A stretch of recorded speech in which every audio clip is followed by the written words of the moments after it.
This video will discuss evaluation conference planning. Once the evaluation is submitted, the real work is in the conversation that takes place during the evaluation conference.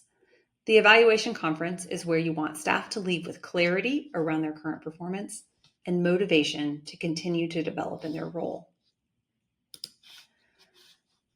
A strong evaluation conference should do several things.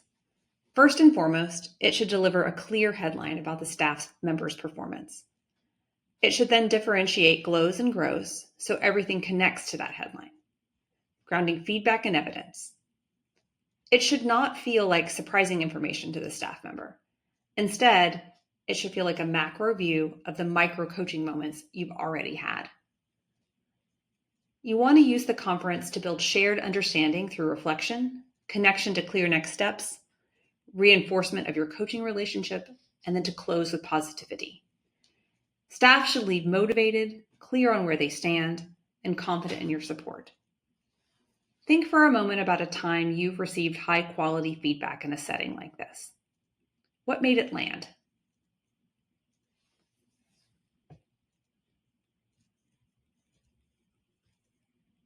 That's the experience we want to create here.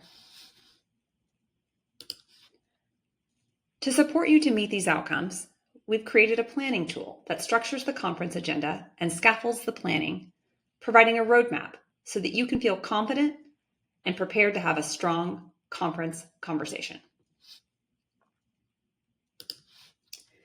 The planning tool loosely follows a three-phase structure: the opening, a review of performance, and a closing. The opening is where you set the tone and give a headline. Then you move into the review of performance section, where you share and discuss the big takeaways from your evaluation. Lastly, you shift into a closing, where you name clear steps and begin to discuss retention for the upcoming year. Now, let's double-click on each of these phases. In the opening, your job is to lower anxiety, to connect the evaluation to your coaching, and to deliver that clear headline.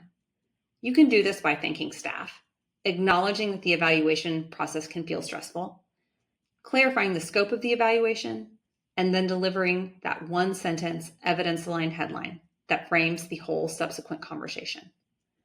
This headline is the most important part of this phase. It is the anchor for everything that will come next.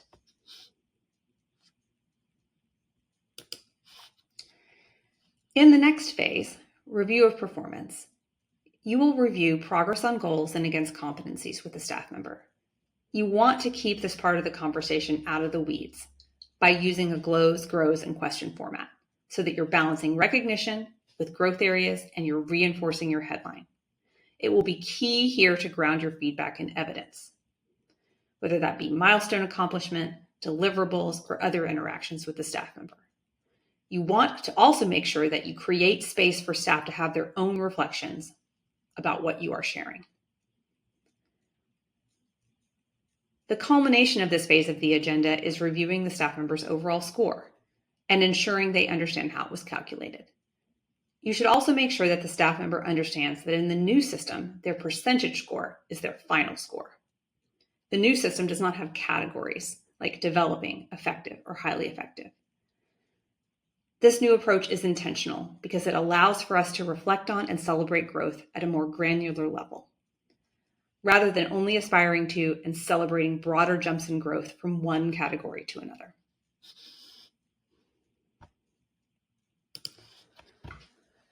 In the closing phase, you want to stamp a small number of priorities for growth. For average or high performers, connect these priorities to ongoing coaching actions. For underperformers, outline a follow-up plan. Regardless, make sure to make space and invite staff to share where they want more support. As you close out this conversation, it's useful to touch on retention. If the staff member is a priority to retain, be explicit about wanting them back. Lastly, always end with positive, future-focused statements. This is where you leave the staff member feeling motivated to continue to develop in their role.